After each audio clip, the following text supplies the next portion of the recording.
Kuki militant singna tha asigi kuntaretagi phajinduna thamlak khiba thoksom thoithoiba amadi oinam thoithoi ngashi ayuk thadorak khre meeoi ani asi ngashi ayuk pung mangarom tarakpada kangpokpigi SP da sinarakhibani hairi meeoi ani phajin khiba asiga mari lenena sem khiba JSC na makhoi ani thadoroknabagi mayokta ban yaungna tongan ba khongjang kaya jangsinbuna lakhibani.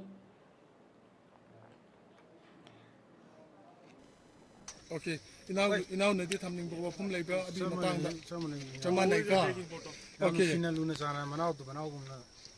Okay. Loina na, numit kara aku sida lagi ngai dah.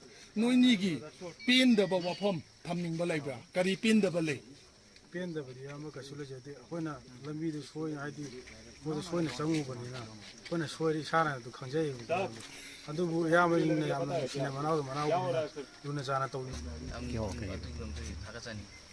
Aduga inau ni dah aroi benda ina thamjaning bawa pum si video namak pa sakmai si dah lihat ba halaman sini. Noi ni na apa isi Committee on Tribal Unity ni, hai besi thangbi ber.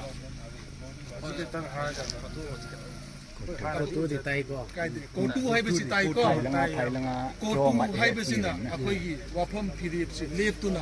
Noi ni bukan nana ba numit mari ni mangan manu asida celaga suga doba tauga doba thabak maya di tawe hai besi inau anina capca na khangbi na ba hai jadi ka Ya macam itu di nama papu.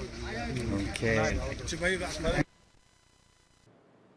Amaromda Andro trial da leba Kuki prisoner tarama thoi ngasi ayu angan bada Saparmaina police station da sina khre hairi pawasina hai ba prisoner sing asi bail da tha amaromgi mamangdagi thadokrabasu squad matik chana piba ngamdabadagi chatpa ngamdada lerakibani hairi